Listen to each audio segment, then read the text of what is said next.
Jelajahi cara baru mendapatkan informasi. Download Metro TV Extend sekarang.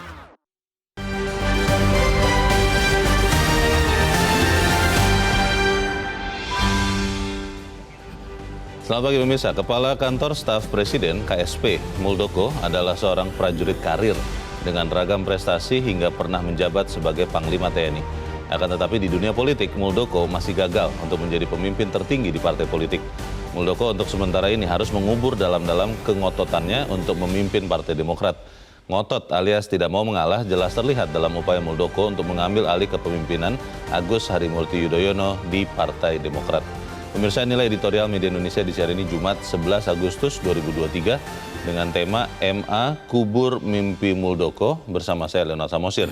Dan Anda semua para pemirsa bisa ikut menyatakan pendapat Anda nanti dengan menelepon nomor telepon 021 583 99 100. Dan pemirsa, pagi ini telah hadir bersama saya anggota Dewan Redaksi Media Group Ade Alawi. Kang Ade, selamat pagi. Pagi, Leo. Sehat-sehat, Kang? Alhamdulillah sehat. Jangan ngotot ya. Nggak boleh ngotot kita. Jangan harus ngotot. realistis. Oh, realistis. Ya. Tapi sebelum kita bahas apakah itu ngotot atau realistis, kita akan lihat dulu Kang Ade dan pemirsa beberapa berita yang diperhatikan oleh Media Indonesia. Yang pertama ini adalah headline Media Indonesia untuk hari ini. Kekeringan persulit hidup warga. Ini memang mulai terasa ya, Kang Ade, bahwa belakangan ini makin panas dan hujan makin tidak ada. Pertanyaannya, apakah memang sudah benar-benar siap untuk menghadapi ini? Ya, pemerintah daerah sudah mengantisipasi kekeringan panjang ya atau El Nino di sejumlah daerah memang sudah betul-betul mempersulit kehidupan warga ya. Seperti di daerah Jawa Tengah, kemudian di Cirebon dan Bandung Barat sampai daerah kawasan timur. Ini terasa bahwa kekeringan ini luar biasa dan mengganggu kehidupan mereka ya. Sampai kemudian lahan-lahan pertanian itu mengering gitu. Kemudian upaya yang dilakukan oleh pemerintah adalah mengirim bantuan air melalui Badan Penanggulangan Bencana, dan ini cukup meskipun memang sangat-sangat minimal ya, tapi ini cukup berarti bagi masyarakat bantuan air dari pemerintah setempat. Ini di dalam infografis ya dituliskan dampak El Nino, Kang Ade. Ada 6 bendungan dan waduk yang mengering ya. Ada di Indramayu, ada 2 waduk, kemudian di Wonogiri di Jawa Tengah, ada di Jawa Timur juga, di Tuban dan di Bogor. Ini kan artinya sangat serius ya. Tadinya saya kira ketika waduk-waduk besar itu dibuat akan aman nih walaupun kita kekeringan panjang. Ini bagaimana mengatasinya, Kang Ade? Ya, saya kira pemerintah harus melakukan langkah yang luar biasa ya. Artinya kalau kondisinya seperti ini memang ini sudah memprihatinkan ya. Sudah lampu merah sebenarnya kalau waduk ini sudah mengering ya. Dan pemerintah upayanya adalah ya salah satu yang mungkin bisa dilakukan adalah misalnya memberikan bantuan air, kemudian juga menyiapkan gudang logistik ya. Dan ini penting sekali gudang logistik karena jelas ini akan memicu gagal panen, dan ketika gagal panen berarti pangan untuk masyarakat ini tidak ada gitu. Oleh karena itu selain menyiapkan bantuan air kepada masyarakat, juga pemerintah setempat harus menyiapkan gudang logistik. Betul. Jadi harus pangan kita harus betul-betul diantisipasi, dan pemerintah sudah menyiapkan juga beberapa skema untuk mengatasi masalah pangan ini, krisis pangan. Misalnya panennya dipercepat, masa tanamnya dipercepat, kemudian yang lain ada skema impor juga sudah disiapkan oleh pemerintah. Semoga tidak terlambat ya. Betul. Ya, jangan berlambat-lambat, ini kondisi kan cepat sekali, butuh waktu yang butuh pergerakan yang sangat cepat. Dan El Nino ini diperkirakan sampai akhir tahun ini masih terus terjadi. Sampai akhir tahun ya. Ini kalau di berita dikatakan Kepala BMKG, namun kita diuntungkan November itu diprediksi sudah hujan katanya. Kali ini BMKG tepat atau bagaimana ya? Kan banyak orang mengatakan BMKG ini suka kadang-kadang tepat, tapi juga nggak jarang tidak tepat juga. Itu juga harus diantisipasi ya. Ya betul. Saya kira pemerintah harus menyiapkan pangan ya sampai akhir tahun ini. Harus cukup panjang gitu, penyiapannya. Kita bersama-sama bersiap menghadapi kekeringan ini. Kita ke berita selanjutnya masih di halaman 1 terkait dengan kasasi Sambo dan kawan-kawan. Putusan MA Mahkamah Agung dinilai perlu dieksaminasi. Pertanyaannya, eksaminasi ini kemudian akan bisa mengubah putusan, akan bisa memberi sanksi kalau memang ditemukan bahwa misalnya ada kesalahan, atau memang hanya ya gosip saja begitu, Kang Ade. Bagaimana itu, Kang? Saya kira tidak gosip ya. Memang ini kewenangan dari Kejaksaan Agung ya. Kemudian di Mahkamah Agung juga ada mekanisme eksaminasi. Namun demikian eksaminasi ini tidak mengubah keputusan ya. Jadi sifatnya hanya melakukan pengujian sejauh mana hakim ini menerapkan pasal-pasalnya. Apakah hakim sudah tepat atau justru melampaui kewenangannya seperti itu. Kalau di Mahkamah Agung ini ada juga mekanisme eksaminasi. Semula sebelum tahun 71, eksaminasi itu bagian dari karir seorang hakim ya. Jadi dari eksaminasi itu akan dilihat kalau misalnya putusannya ternyata tidak berkualitas atau mungkin juga salah katakanlah, ini berakibat pada jenjang karir mereka. Namun kemudian SEMA itu berubah ketika setelah tahun 71 ya. Jadi setelah tahun 71 eksaminasi internal ini tidak mengubah pada karir seorang hakim. Nah itu dia, ini pertanyaan saya, kalau memang kemudian eksaminasi tidak ada dampaknya apapun, kecuali untuk kepentingan akademis misalnya ya sama saja bohong sih. Lalu, saya kira tidak juga bohong ya, ini pembelajaran bagi publik juga, jadi publik akan menilai seperti apa sih putusan itu, meskipun memang tidak berdampak pada putusan ya. Lah itu maksud saya, Kang Ade, kalau kemudian kekecewaan publik itu tidak juga terakomodir hasil eksaminasi, ya ini hanya, maaf ya, kalau menurut saya, ya hanya bicara-bicara, tapi tidak memberikan rasa keadilan bagi masyarakat. Artinya kan begitu? Ya, betul. Dan ini mudah-mudahan putusan ini menjadi pembelajaran karena hukum ini berdampak pada 3 hal ya seharusnya ya. Pertama adalah pada keadilan, kepastian, kemanfaatan bagi masyarakat. Betul. Ya. Jadi putusan yang bermasalah, yang mencederai rasa keadilan publik, saya kira ini hukum yang memang tidak bermanfaat untuk masyarakat. Terkait juga soal keputusan MA ya, pilihan keputusan, itu kan menerima, menolak, dan ada satu lagi kan, menolak dengan perbaikan. Itu yang menurut saya sih ya, sebagai orang yang awam belajar sedikit hukum, itu pilihan ketiga harusnya dihilangkan tuh, Kang Ade. Karena tidak logis begitu loh. Itu sama dengan ada anak, nilaimu kurang ya untuk naik kelas ya, tapi bisa loh kalau begini kan aneh. Dan nanti Sambo ini kalau misalnya terjadi diberlakukan ya KUHP yang baru tahun 2026, maka dari seumur hidup itu akan berubah menjadi 20 tahun. Oh, otomatis? Nanti ada pertimbangan dari hakim dan pertimbangan dari presiden, dan sekarang posisinya adalah KUHP yang baru ini membutuhkan aturan turunan berupa peraturan pemerintah ya. Seperti apa mekanisme pengurangan hukuman dari seumur hidup menjadi 20 tahun. Semoga kita masih bisa terus menghormati hukum di Indonesia. Karena kalau tidak ya bahaya juga. Kita ke berita selanjutnya di halaman 2 terkait dengan kedatangan delegasi Ukraina ke Indonesia. Ini delegasi Ukraina puji komitmen Indonesia. Maksudnya komitmen apa ini, Kang Ade? Ya, komitmen Indonesia pada perdamaian dunia, di mana Indonesia sangat aktif dalam perdamaian dunia, dan kita juga sudah beberapa kali juga mengikuti forum-forum dunia, dan semangat kita adalah komitmen kita pada perdamaian dunia ya tetap kita sesuai dengan pembukaan Undang-Undang 45 ya. Jadi menciptakan perdamaian dunia. Ini saya kira posisi yang memang sangat-sangat bagus, dan ke depan saya kira Indonesia harus terus memainkan perannya ya sebagai salah satu menjaga perdamaian dunia. Dan yang lain adalah ini ada pembicaraan juga ya ketika delegasi Ukraina ke Nasdem, ini soal pangan juga ya. Jadi kerjasama ke depan antara Indonesia dan Ukraina ini diharapkan lebih baik lagi. Karena Ukraina salah satu produsen gandum terbesar ya. Iya, betul. Dan orang Indonesia mana yang tidak makan mie instan begitu kan? Dan Ukraina juga menjadi salah satu negara tujuan ekspor Indonesia. Ya, kita harap kita terus bisa memainkan peran di dunia internasional. Tentunya tidak melupakan kepentingan Indonesianya ya, Kang Ade. Kita ke editorial, pemirsa dan Kang Ade Alawi. Editorial pada pagi ini diberi judul MA, Mahkamah Agung, kubur mimpi Muldoko. Oh, ini terkait Mahkamah Agung juga ya. Ini maksudnya mimpi Muldoko dikubur, atau kalau sementara ini kan di paragraf kedua dikatakan Muldoko untuk sementara ini harus mengubur dalam-dalam. Berarti masih bisa muncul lagi mimpinya atau bagaimana? Memang ada sebagian berpendapat bahwa PK masih bisa PK lagi, tapi ada yang berpendapat tidak bisa PK lagi. Jadi PK adalah upaya terakhir ya, seperti itu. Jadi kita lihat apa langkah yang akan dilakukan ya. Maksudnya mimpi ini mimpi kenapa nih? Kenapa dibilang mimpi? Mimpi itu kan kadang ada artinya yang baik, ada juga yang ya tidak baik begitu. Maksudnya apa ini dengan editorial ini, Kang Ade? Ya, mimpi ini adalah keinginan Muldoko dan kawan-kawan untuk merebut ya, untuk mengambil alih kepemimpinan Demokrat dari Agus Harimurti Yudhoyono ya. Dan ini kalau kita lihat dari perjalanan kasus ini, perjuangan Muldoko selalu terbentur ya. Mulai dari pengadilan tinggi, pengadilan negeri, pengadilan tinggi, kemudian sampai pada ketika mau mendaftarkan di Kemenkumham, ini ditolak oleh Kemenkumham. Mendaftarkan kepengurusan hasil KLB Deli Serdang, KLB Muldoko, ya KLB Demokrat di Deli Serdang. Ini kepengurusannya ditolak oleh Kemenkumham. Artinya bahwa ini upaya yang menurut saya harus realistis juga ya. Apalagi kalau kita lihat bahwa Muldoko ini kepala staf kepresidenan, harusnya beliau fokus saja melayani presiden gitu. Dan ini saya kira sangat kita prihatinkan juga soal ini. Kita akan bahas itu, Kang Ade Alawi, dan pemirsa, nilai editorial Media Indonesia untuk hari ini, Jumat 11 Agustus 2023, MA kubur mimpi Muldoko.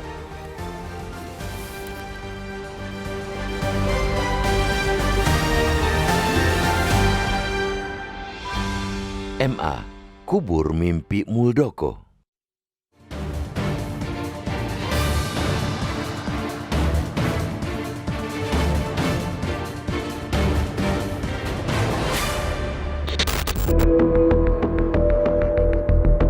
Kepala Kantor Staf Presiden atau KSP Muldoko adalah seorang prajurit karir dengan ragam prestasi hingga pernah menjabat Panglima TNI. Akan tetapi, di dunia politik, Muldoko masih gagal untuk menjadi pemimpin tertinggi di partai politik. Muldoko untuk sementara ini harus mengubur dalam-dalam kengototannya untuk memimpin Partai Demokrat. Ngotot alias tidak mau mengalah jelas terlihat dalam upaya Muldoko mengambil alih kepemimpinan Agus Harimurti Yudhoyono di Partai Demokrat. Sejak awal, upaya Muldoko untuk menguasai Partai Demokrat nyata-nyata tidak memiliki dasar. Makanya, Kementerian Hukum dan HAM pun menolak kepengurusan Partai Demokrat versi Kongres Luar Biasa atau KLB di Deli Serdang, Sumatera Utara yang menjadikan Muldoko selaku ketua umum. Dengan kata lain, koleganya di pemerintahan pun enggan untuk mengesahkan kepengurusan versi Muldoko. Tidak terima dengan sikap pemerintah, Muldoko dan kawan-kawan kemudian melakukan proses hukum. Kalah di Pengadilan Tata Usaha Negara atau PT-UN Jakarta, mereka mengajukan banding. Kembali dikalahkan di banding. Mereka bersikukuh untuk mengajukan kasasi dan kembali kalah. Tetap tidak mau mengalah. Mereka kembali mengajukan peninjauan kembali atau PK. Lagi-lagi mereka kalah. MA menolak PK yang dilayangkan kubu Muldoko untuk kepengurusan partai politik besutan AHY itu. Juru bicara MA Soeharto mengatakan, sengketa Partai Demokrat merupakan urusan internal yang bukan merupakan ranah pihaknya untuk memutus. Menurut Soeharto, sengketa partai itu harus diselesaikan terlebih dahulu melalui Mahkamah Partai Demokrat sebagaimana dimaksud pasal 32 ayat 1 Undang-Undang Nomor 2 Tahun 2011 tentang partai politik. Gugatan demi gugatan yang diajukan oleh Muldoko dan kawan-kawan tersebut sebenarnya justru memperlihatkan ketidakpercayaan terhadap putusan pemerintah. Karena dalam persidangan mereka melawan Menteri Hukum dan HAM selaku tergugat.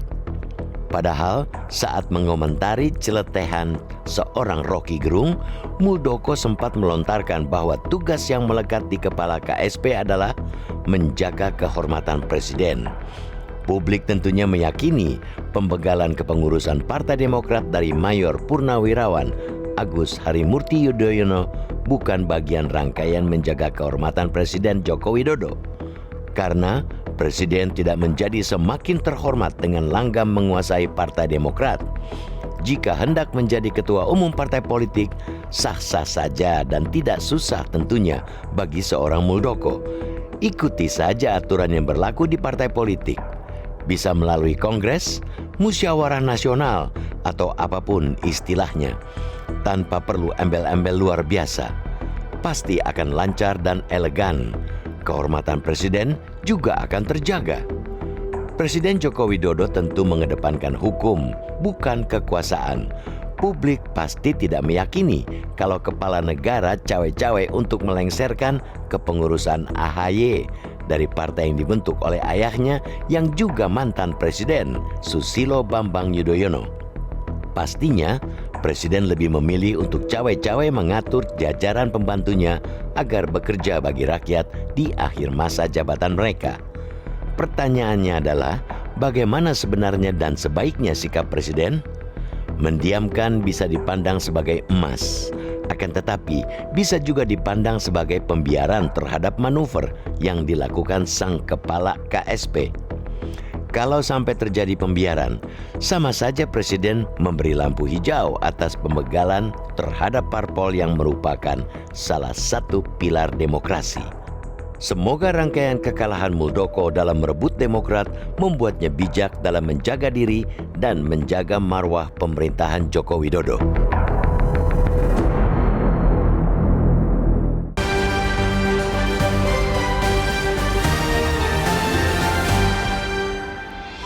Di bagian berikut Anda bisa ikut menyatakan pendapat Anda terkait editorial pagi ini. Pemirsa, untuk saat ini tetaplah bersama kami.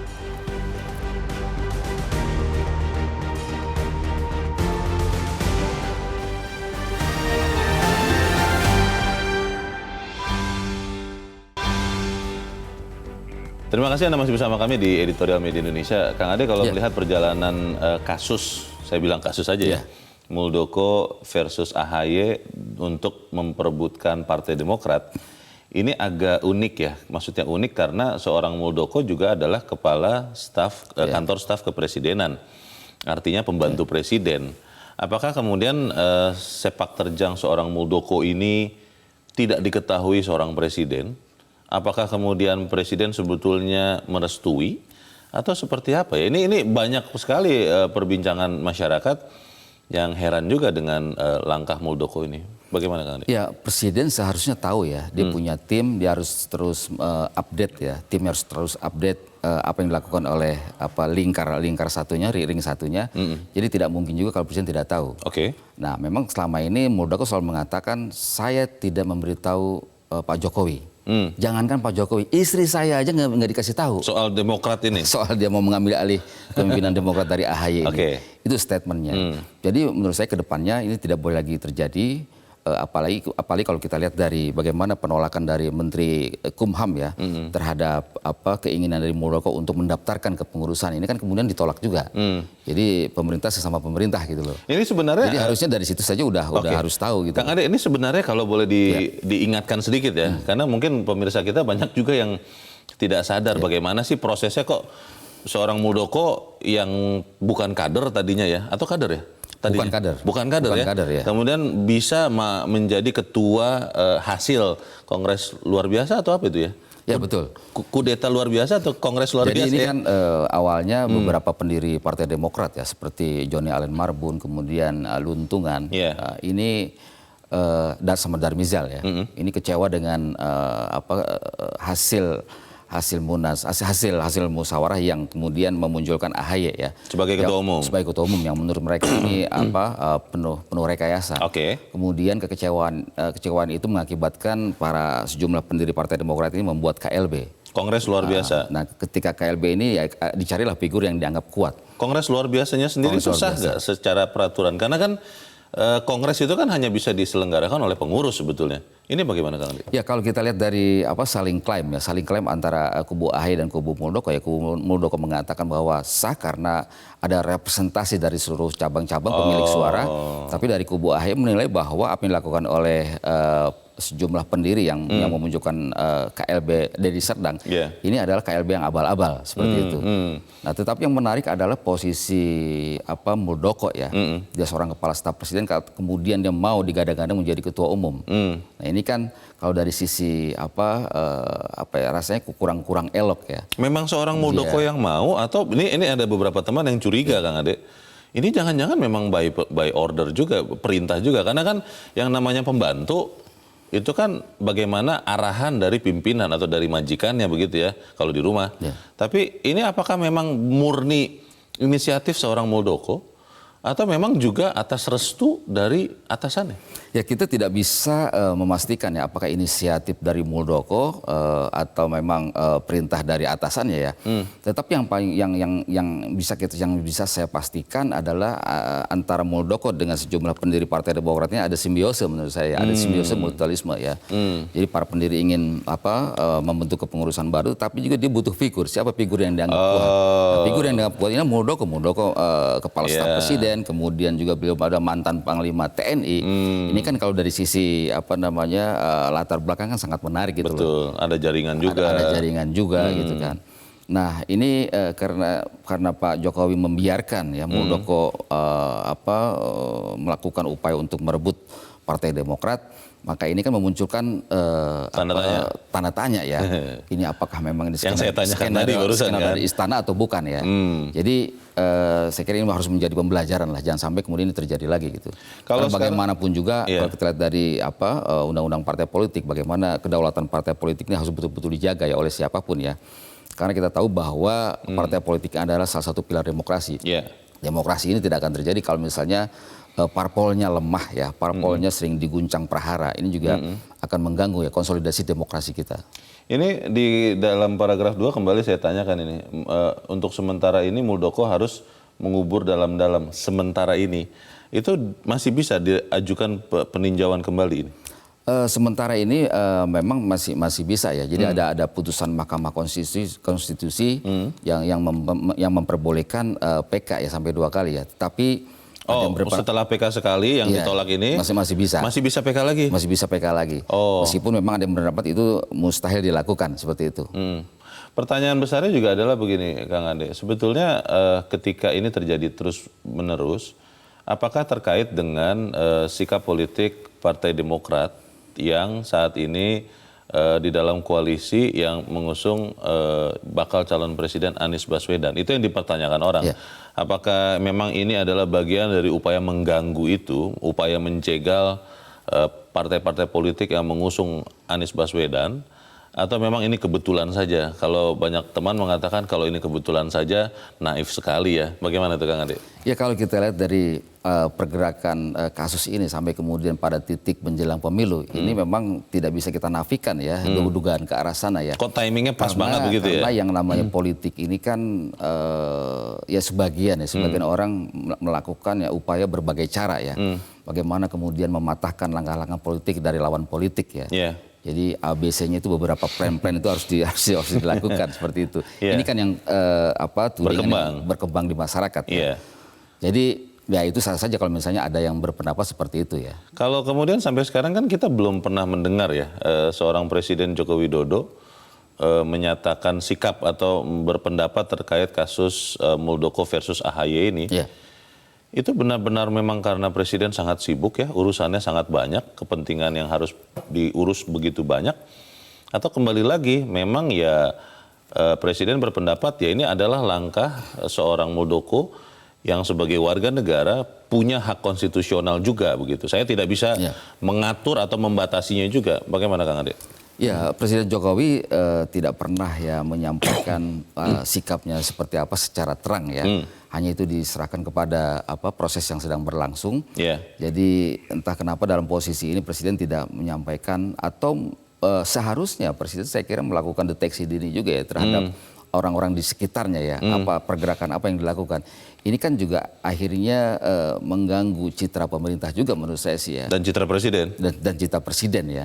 Jadi orang dekat presiden, ini kepala staf presiden, kemudian masuk kepada partai lain yang notabene beliau bukan kader partai gitu.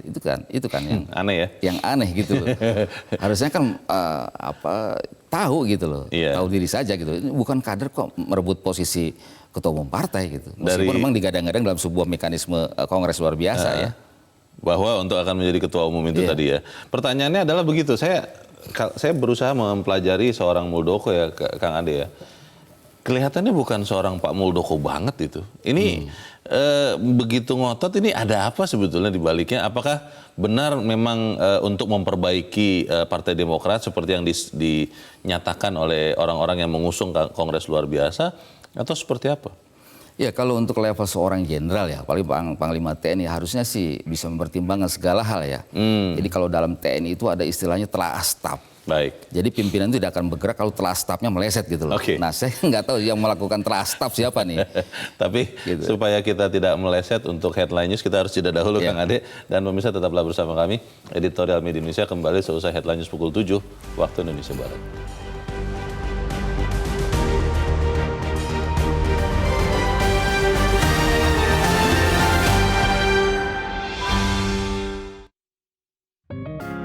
Media Indonesia mengajak Anda untuk mengakses fitur premium e-paper.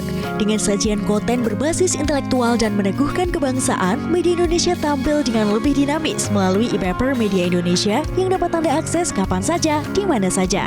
Caranya mudah, download aplikasi Media Indonesia di Android atau ketik link e-paper.mediaindonesia.com atau bisa scan QR Code pada layar kaca Anda. Klik tab e-paper di bagian samping layar tablet Anda, daftarkan data diri, serta pilih paket berlangganan e-paper Media Indonesia sesuai dengan kebutuhan Anda. Nikmati juga bonus spesial tambahan 4 halaman rubrik fokus setiap hari. Semua bisa Anda dapatkan hanya di e-paper Media Indonesia.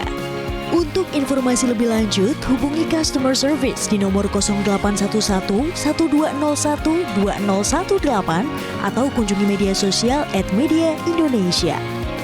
Media Indonesia, referensi bangsa. Terima kasih Anda masih bersama kami di Editorial Media Indonesia dan sekarang kita mau mendengarkan berbagai pendapat Kang Ade, Ya. tapi kita awali dengan seorang pakar hukum tata negara tepatnya dari Universitas Andalas, Khairul Fahmi. Pak Fahmi, selamat pagi. Pagi, Mas Leo. Ya, Pak Fahmi, kalau kita lihat ini kan sudah diputus oleh MA untuk menolak PK atau peninjauan kembali Muldoko. Tadi di salah satu berita di headline news yang saya bacakan, MA mengatakan tidak boleh lagi ada pengajuan PK lagi. Ini sebetulnya masih bisa PK atas PK atau tidak bisa ya sebetulnya, Pak Fahmi? Ya, PK itu hanya dimungkinkan satu kali. Dan hari ini dalam kasus Partai Demokrat ini, PK kan diajukan karena alasan novum. Ya. Dan novum itu memang dimungkinkan untuk PK, tetapi hanya karena bukti baru. Alasan mengajukan PK itu kan bisa karena satu novum, yang kedua karena kekeluaran hakim. Dan sekarang PK ini diajukan karena alasan novum, dan ternyata novum itu kan dinilai oleh MA itu tidak bisa membantah apa yang sudah diputus atau dipertimbangkan oleh hakim sebelumnya. Dalam hal ini tentu tidak akan ada PK lagi. Jadi tidak bisa ya, fix ya, tidak ada lagi pengajuan PK kedua begitu ya Pak Fahmi ya? Ya, tidak ada lagi PK. Kalau novum yang sudah diajukan itu sudah dianggap tidak relevan, tidak bisa menyampingkan apa yang sudah diputus oleh hakim sebelumnya. Berarti apakah tidak ada lagi opsi untuk Muldoko menempuh langkah hukum untuk mengesahkan kepemimpinannya di Partai Demokrat, Pak Fahmi? Kalau untuk seluruh upaya hukum biasa ataupun hukum luar biasa, sebetulnya sudah tidak ada lagi upaya hukum yang bisa ditempuh. Dan seharusnya menurut saya memang sudah cukuplah masalah ini sampai di sini, agar agar kehidupan partai politik kita juga kembali ke kondisi yang memang menuntut dijalankan sesuai dengan kerangka ketentuan hukum yang ada, khususnya undang-undang partai politik. Yang terjadi sekarang ini kan menjadi bisa jadi presiden ya Pak Fahmi, bahwa ada seorang yang bahkan bukan kader partai kemudian bisa berusaha untuk merebut kepemimpinan di sebuah partai. Ini bisa terjadi lagi di kemudian hari atau sebetulnya ini hanya kasus ini saja kalau menurut Anda Pak Fahmi? Harusnya putusan Mahkamah Agung ini menjadi pengingat bagi seluruh kader partai politik ya, apapun partainya itu, bahwa dalam berpartai pun mesti disiplin, mesti ikut aturan yang berlaku di partai politik, mesti ikut ketentuan yang ada di ketentuan pertempuran yang ada. Putusan ini positif sebetulnya, agar kader-kader partai kalaupun ada konflik, ada dualisme di internal partai politik, mereka tidak lantas kemudian membawa masalah itu ke pengadilan, tapi selesaikanlah terlebih dahulu di mekanisme internal partai politik. Dan sebagaimana kita ketahui, kasus ini ditolak ataupun di pihak kubu Muldoko itu kalah di pengadilan kan karena pengadilan menganggap mekanisme yang ada di internal partai politik itu belum dijalankan. Sehingga pengadilan mengatakan tidak berwenang untuk memeriksa perkara ini. Artinya MA atau seluruh badan peradilan yang ada di bawahnya itu menginginkan supaya kalau ada konflik di internal partai politik, selesaikanlah terlebih dahulu di internal melalui mekanisme yang diatur dalam undang-undang partai politik. Ini langkah untuk memperkuat partai sebetulnya kasus ini. Baik, Pak Fahmi, ini pertanyaan terakhir saya, Pak. Banyak orang yang bertanya-tanya kenapa seorang Presiden Joko Widodo tidak juga menyatakan sikap atau memerintahkan pembantunya, seorang kepala kantor staf Presiden KSP Muldoko, untuk mungkin menghentikan langkah-langkah ini. Apakah memang ini adalah independensi hak konstitusional seorang Muldoko yang adalah kepala KSP, yang adalah pembantu Presiden, yang tidak bisa diganggu-gugat, atau seperti apa kalau Anda lihat? Kalau sebagai orang yang memposisikan diri sebagai bagian dari partai, tentu dia punya hak. Tetapi karena beliau pada saat yang sama adalah anggota kabinet, seharusnya Presiden mengingatkan itu. Karena bagaimanapun tertib penyelenggaraan negara terhadap mekanisme kita bernegara, termasuk dalam kehidupan partai politik, itu akan turut menentukan apakah proses demokrasi kita ini ke depan akan makin baik dengan ditopang kehidupan partai atau tidak. Sehingga harusnya Pak Presiden mengingatkan itu. Jangan sampai kemudian manuver-manuver pembantu-pembantu beliau akan dapat mengganggu stabilitas dari semua infrastruktur politik yang ada. Baik. Ini pembelajaran untuk kita semua. Kita harap apa yang kita sampaikan ini juga bisa memperbaiki kehidupan ketatanegaraan. Ya. Terima kasih Pakar Hukum Tata Negara Universitas Andalas, Khairul Fahmi, sudah mencerahkan kami. Selamat pagi, Pak Fahmi. Dan pemirsa, kita juga akan langsung mendengarkan pendapat dari pemirsa Metro TV. Saat ini kita sudah terhubung dengan pemirsa Metro TV di Bali. Ada Ibu Ipung. Ibu Ipung, selamat pagi. Pagi Bang Leo, pagi Kang Ade. Selamat pagi, silakan Bu Ipung. Bang, sebelumnya saya mau bilang bersyukur, tapi saya bukan kan orang partisan Bang ya, saya memang tidak punya niat untuk masuk ke partai. Tapi kok saya mau flashback ya Bang, 10 tahun belakangan ini, sampai kemari, sebenarnya bukan cuma Demokrat loh yang digoyang Bang. Dulu saya masih ingat PKB, diambil alih Muhaimin, tuh tiba-tiba ada P3 diganti ketuanya karena salah bicara. Terus PAN, habis itu terakhir kan Demokrat mungkin dianggap Demokrat cangkramannya tidak terlalu kuat, makanya seorang Muldoko yang ketua KSP yang mantan Panglima, walaupun backgroundnya TNI, Bang, saya rasa tidak mungkin dia tidak tahu hukum. Pastilah dia tahu hukum, dia bukan kader, bukan salah satu bagian pendiri. Nah, yang saya pertanyakan, kenapa dulu KLB bisa berjalan, itu pun juga sudah anggap melanggar hukum. Dan yang saya lagi pertanyakan yang terakhir, masa seorang presiden tidak tahu jika bagian dari kabinet, sebagian dari pembantunya ingin merebut Demokrat. Nah, sekarang saya ingin Bapak Muldoko ya legowo aja, kuburlah niat itu untuk merebut salah satu partai yang ingin membangun dinasti baru untuk membangun kekuasaan di negeri ini. Rakyat tidak bodoh-bodoh amat kok. Tidak mungkin seorang KSP yang tidak bukan kader ingin. Untungnya ya MA menolak PK ini jadikan jurisprudensi ke depan, Bang. Makasih. Selamat pagi. Terima kasih. Selamat pagi Bu Ipung di Bali. Terima kasih Bu untuk pendapat Ibu. Di belakang Ibu Ipung ada Pak Ramadan di Jambi. Pak Ramadan, selamat pagi. Selamat pagi Pak Leo dan Pak Ade. Assalamualaikum warahmatullahi wabarakatuh. Waalaikumsalam warahmatullahi wabarakatuh. Silakan Pak Ramadan. Menurut saya sebagai orang akar rumput mengaturkan terima kasih kepada MA bahwasanya mengubur niat Pak Muldoko yang sekaligus KSP. Menurut saya Pak Leo, ya Pak, terakhirlah ini sebuah keberadaan negara mengintervensi sebuah partai politik. Partai politik itu adalah aset kita untuk berdemokrasi yang baik.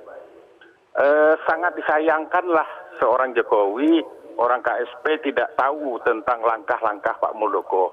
Maka itu saya berharap ini yang terakhir diperbuat untuk partai politik.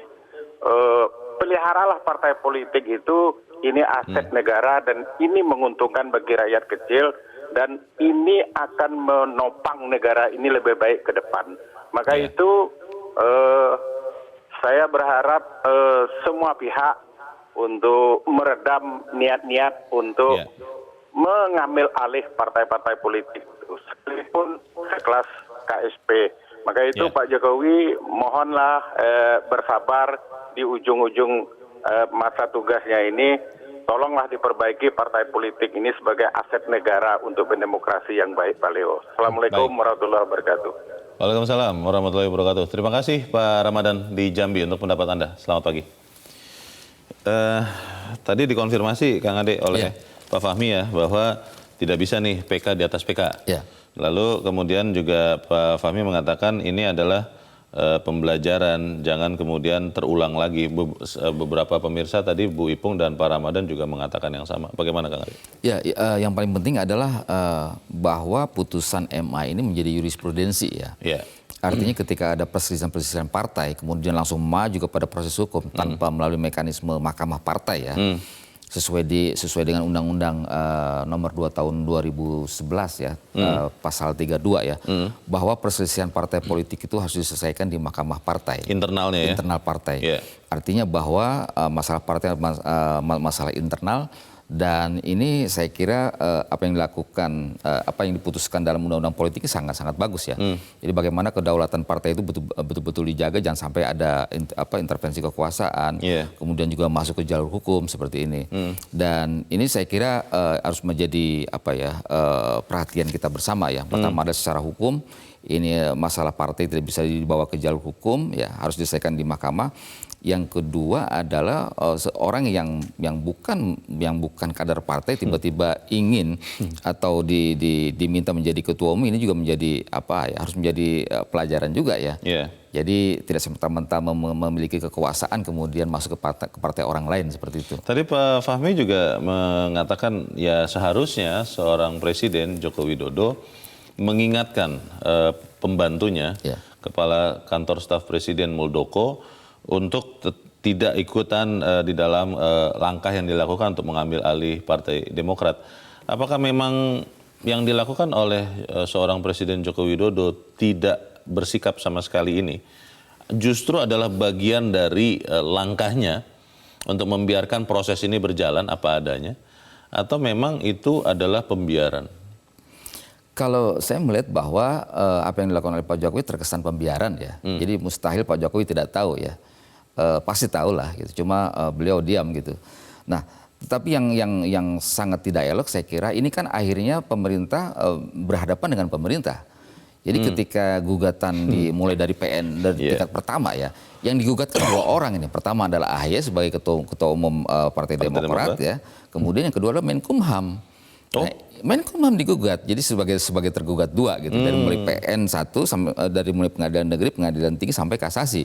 Ini kan disertakan terus nih yang namanya Menkumham. Sementara kalau kita tahu bahwa antara Muldoko dan Pak Yasona Lawli ini sama-sama dalam pemerintahan gitu loh. Sama-sama anggota kabinet lah. Sama-sama anggota kabinet, ini juga di meja yang sama. Agak aneh juga ya. Ini kan pada akhirnya juga saling berhadapan antara pemerintah dengan pemerintah ya. Meskipun memang Muldoko sebagai ketua umum partai hasil KLB Demokrat ya, bukan sebagai KSP di dalam persidangan. Tetapi ini saya kira tontonan yang sangat tidak menarik lah bagi masyarakat ya. Tadi Bu Ipung dari Bali sampai menyebut beberapa kasus partai lain ya, Kang Ade ya. Ini kan kita masih ingat kata Bu Ipung, PKB Muhaimin Iskandar, lalu P3 ketua umumnya diganti menurut Bu Ipung karena katanya salah ngomong begitu. Ini apakah kemudian akhirnya memang ada benang merah bahwa partai-partai itu dalam tanda petik memang harus dikendalikan oleh kekuasaan dengan berbagai intrik yang terjadi, termasuk akhirnya di Partai Demokrat juga, atau itu memang hanya dugaan kita saja? Sebetulnya negara ini, kekuasaan ini tetap memegang amanahnya dengan baik, tidak ikut cawe-cawe di partai politik yang lain, tidak ikut dalam tanda petik menguasai semuanya supaya bisa dipegang. Ya, masing-masing partai memang memiliki dinamikanya sendiri ya. Ada yang bisa melakukan konsolidasi dengan baik, sekeras apapun kemudian bisa dikendalikan sesuai dengan mekanisme partai. Ada yang memang kemudian membuat partai sendiri ya, seperti P3 dengan bintang reformasi ya. Jadi Ini adalah merupakan hal yang wajar, namun tidak wajar ketika perselisihan di partai ini keluar dari rambu-rambu yang telah ditetapkan ya, keluar dari ART yang telah ditetapkan. Jadi saya kira partai itu harus kembali kepada pemilik suara ya. Nah, bagaimana para pemilik suara, misalnya DPD 1, DPD 2, ini apakah menginginkan perpecahan atau membuat partai baru atau seperti apa gitu loh.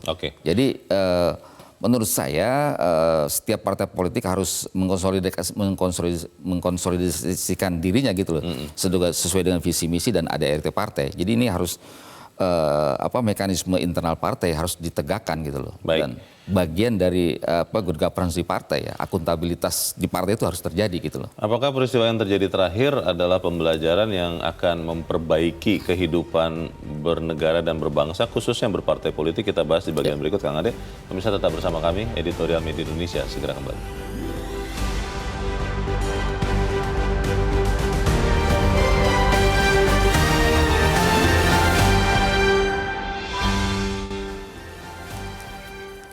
Terima kasih Anda masih bersama kami. Kita di bagian akhir diskusi kita pagi ini. Kang Ade, pelajaran dari peristiwa terakhir ini apa ya, supaya kemudian kita tidak lagi melihat peristiwa-peristiwa serupa. Ada orang yang bukan kader sama sekali, kemudian dengan kongres luar biasa berusaha merebut kepemimpinan dari sebuah partai politik.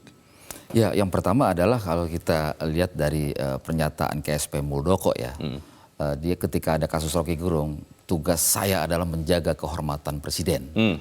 Nah, saya kira dengan apa yang dilakukan kemudian masuk kepada permasalahan di Demokrat, itu menurut saya tidak menjaga kehormatan presiden, malah mencederai gitu loh. Malah menjadi beban ya? Jadi menurut saya ini tidak boleh lagi terjadi, apalagi ada unsur pemerintahan masuk ke dalam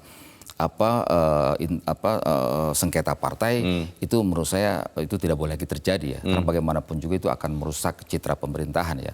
Karena pemerintah ini melayani semuanya, melayani semua kekuatan politik, maka tidak boleh ada elemen dari pemerintahan untuk masuk gitu, untuk cawe-cawe di situ, apalagi ingin menguasai partai ya, seperti itu.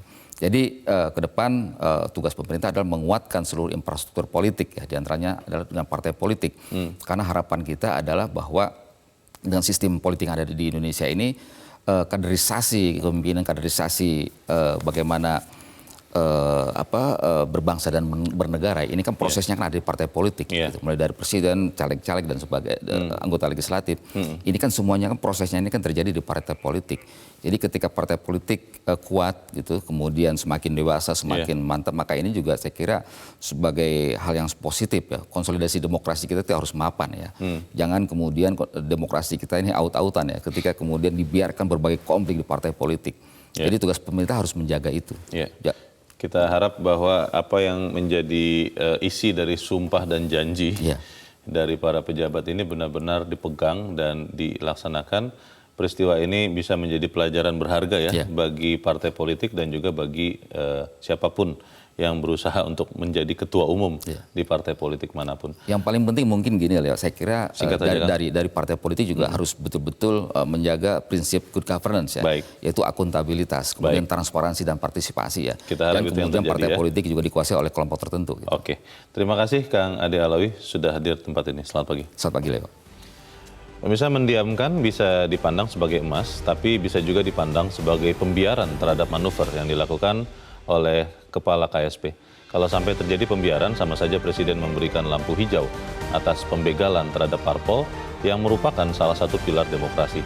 Semoga rangkaian kekalahan Muldoko dalam merebut Partai Demokrat ini membuatnya bijak dalam menjaga diri dan menjaga juga wibawa atau muruah pemerintahan Joko Widodo.